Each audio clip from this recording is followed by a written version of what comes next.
Well, g'day curd nerds and welcome to Keep Calm and Eat Cheese, the cheese series where I buy cheese and try it in front of you and let you know what it tastes like. Today's cheese is, well, a bit of a strange one. Formaggino.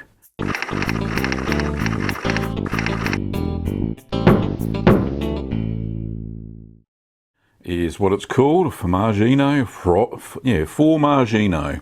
And it's herb flavour apparently. So this cheese is made by Alba Cheese Manufacturing Proprietary Limited here in Australia since 1982. So fairly young cheese making company, I suppose. Well, maybe not. It is 2019 after all. They make their cheese in Tullamarine, Victoria, which is just down the road from us, about 20 minutes away.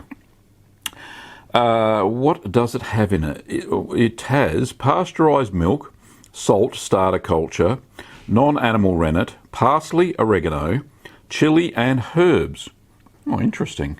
Very nice. And serving suggestion, it says dice into small pieces, then drizzle with olive oil and vinegar. There we go. Serving size 25 grams, fat content 28.3. So it's vacuum packed into this really tight vacuum packy bag. So let's crack into it. I do have some extra virgin olive oil here and some balsamic vinegar of Modena, which is the really dark, heavy vinegar. Its acidity is 6% and it's made in Italy. So I'm going to pour that and do what they say, and who am I to not follow the recommendation of the cheese manufacturer? Oh, that didn't work, didn't it? Let's get in there properly. Hasn't even opened up the packet. Oh, don't want to stab myself. This knife's so sharp.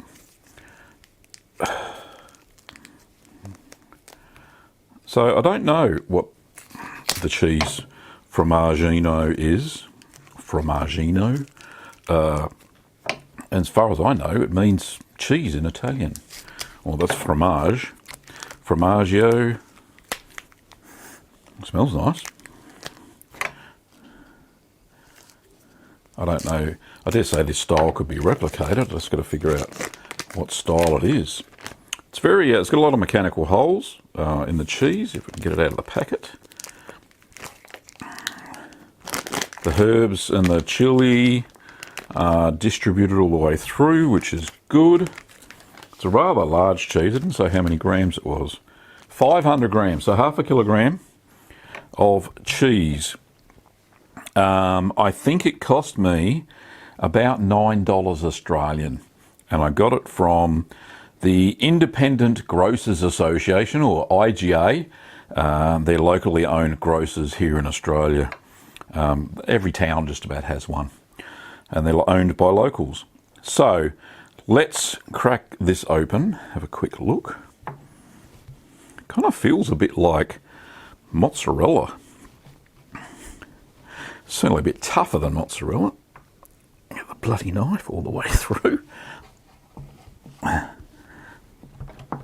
we go. It's got a fairly smooth paste. Yeah, definitely mechanical holes throughout. I don't think it's processed.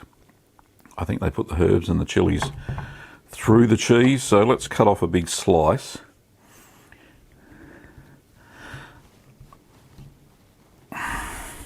Very compact, which makes me think it's a bit like a pasta filata cheese. Anyway, we'll soon find out in a minute. So I'll cut it into cubes as it suggested.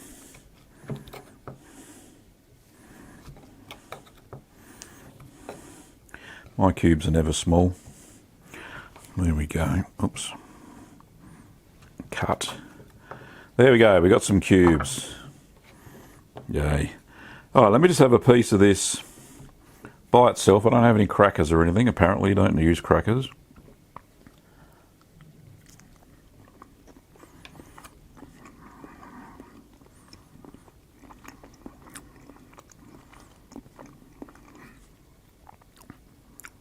It's okay. Fairly bland cheese. If it didn't have the herbs, wouldn't be much flavour at all. Not a lot of salt either.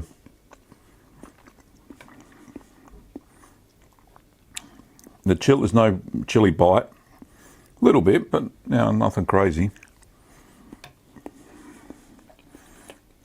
It's a pleasant eating cheese. Let's see what happens when we add the olive oil and the vinegar over the top. I think we'll need a few. No, that'll do. Let's not get too crazy, shall we? Crazy time. All right. Let's get a close-up first, because you know me, I like close-up. So, very nice. You can see that the cheese has got a lot of mechanical holes where it's being pressed. The paste is very smooth in the middle, and yeah, a nice even distribution of herbs and the chilies throughout the cheese. So, let's pop a little bit of olive oil on top. Just a drizzle. There we go. And a drizzle of the balsamic vinegar. Just a drizzle.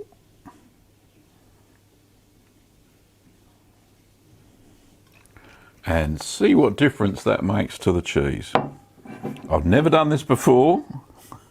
I'm always willing to give something a go. All right. Oh, maybe I should have got a fork.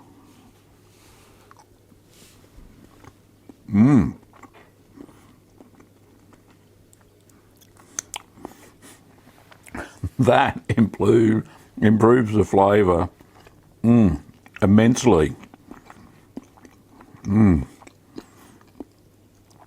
A nice extra virgin olive oil and a nice balsamic vinegar.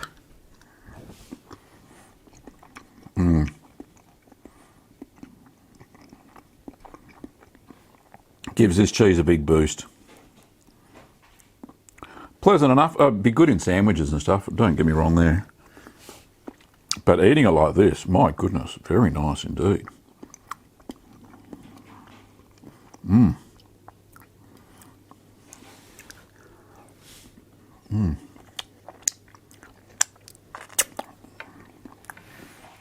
That is very good.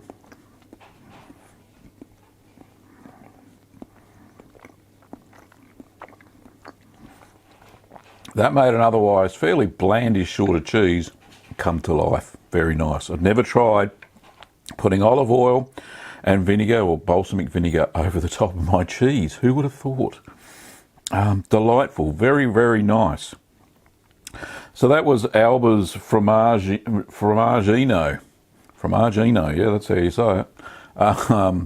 And that's made locally here in Melbourne, in Victoria, in Australia.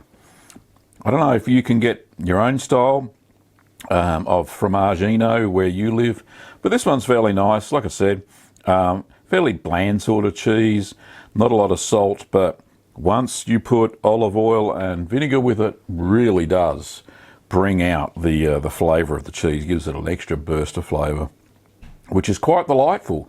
Very nice. If you're dining al fresco, you could actually serve that as a starter. I would anyway. Very nice indeed. Well, thanks for watching, Curd Nerds, for this episode of Keep Calm and Eat Cheese.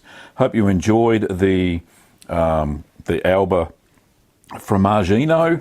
A bit of a nondescript name, but I think that may be a style of cheese. I'll have to go and check it out and see if I can find a recipe so I can make it. Don't know if I put the herbs and stuff in there, but yeah, it looks pretty good. I did see other varieties in the supermarket that were just plain cheese like this, and it also recommended you put olive oil and vinegar with it. So yeah, I think that certainly adds something to the cheese. Very nice indeed. Anyway, thanks for watching, Curd Nerds. If you want to make your own cheese, pop over to littlegreenworkshops.com.au, pick up some kits, supplies and equipment to make your own cheeses. We ship all over the world. Once again, thanks for watching Keep Calm and Eat Cheese, and I will see you next time.